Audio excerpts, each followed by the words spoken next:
पहले आप ये गलती कभी ना करें। जब आप रात को सोते हैं आपका ग्रोथ हार्मोन पीक पे होता है and growth hormone is responsible for your muscle growth and also fat loss. रात को अगर आप सोने से पहले खाने में कार्बोहाइड्रेट्स खाएंगे तो आपका इंसुलिन पीक होगा। और insulin and growth hormone are two hormone जो कभी भी एक साथ एग्जिस्ट नहीं करते। तो इंसुलिन पीक ज्यादा आएगा तो आपका ग्रोथ हार्मोन को काट देगा और आपकी रात में कार्बोहाइड्रेट्स खाओगे अगर आप, तो एक तो मोटे हो जाओगे, आपका ग्रोथ हार्मोन सप्रेस हो जाएगा और आपका इंसुलिन भी स्पाइक होगा और मसल बिल्डिंग भी रुक जाएगी। ऐसा मैं काफ़ी सालों से सुनता आ रहा हूँ।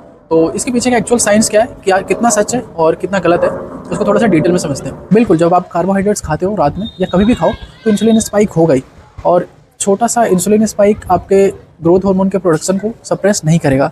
और जो ग्रोथ हार्मोन है वो पूरे 24 घंटे पल्सेस में रिलीज़ हो रहा होता है। तो जब आप गहरी नींद में होते हो उस टाइम पे जो आपका ग्रोथ हार्मोन है वो पीक पे होता है। तो जब तक आप सो रहे होते हो तब तक आपका जो इंसुलिन है वो नॉर्मल हो चुका होता है। तो ये तो गलत इन्फॉर्मेशन है कि जो आपका इंसुलिन है वो आपके ग्रोथ हार्मोन के साथ कुछ रिएक्ट करेगा और आपके ग्रोथ हार्मोन को सप्रेस कर देगा। ग्रोथ हार्मोन एक तो पूरे 24 घंटे रिलीज़ होता है, इसमें कोई वो नहीं है कि आप सिर्फ सोओगे तभी रिलीज़ होगा। पर इंसुलिन का टेम्प्रेरी स्पाइक इसके ग्रोथ हार्मोन को डिस्टर्ब नहीं करता। तो लोग शाम को वर्कआउट करते हैं, तो अगर आप शाम को वर्कआउट करते हो तो आपको उस टाइम पे आपको कार्बोहाइड्रेट लेना ही लेना है। क्यों? क्योंकि आपका ग्लाइकोजन स्टोरेज लो हो चुका होता है, तो ग्लाइकोजन रिप्लेनिश करता है कार्बोहाइड्रेट्स और नेक्स्ट डे के लिए आपको एनर्जी भी देता है। इतना ही नहीं, कार्बोहाइड्रेट जो है सेरोटोनिन मेलाटोनिन हार्मोन होता है, उसको प्रोडक्शन में हेल्प करता है, जिससे आपको रात में नींद भी अच्छी आती है और नींद अच्छी आएगी तो मसल ग्रोथ भी अच्छा होगा। अब जब भी दाल चावल खाते हो तो आपको नींद काफ़ी अच्छी आती है।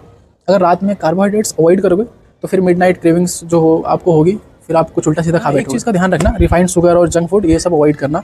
अगर आप रात में 5 चॉकलेट पिज़्ज़ा बर्गर खा के तुरंत सो जा रहे हो तो ऑब्वियस ही बात है आपका ग्रोथ हार्मोन का ओवरऑल टेस्टोस्टेरोन भी सप्रेस होगा। इस चीज़ का ध्यान रखना। अगर ये डाउट है कि रात में कार्बोहाइड्रेट्स कौन सा खाना है, तो आप ओट्स खा सकते हो, चावल खा सकते हो, रोटी खा सकते हो, होल ग्रेन खा सकते हो, कोई दिक्कत नहीं है। खाना खाने के बाद थोड़ा सा वॉकिंग करो, कुछ घंटों में सो जाओ। देखो, बाकी कोई और भी अगर ऐसा कहता है कि कार्बोहाइड्रेट्स रात में लेने से ये दिक्कत होती है तो समझ जाओ एक मिथ है।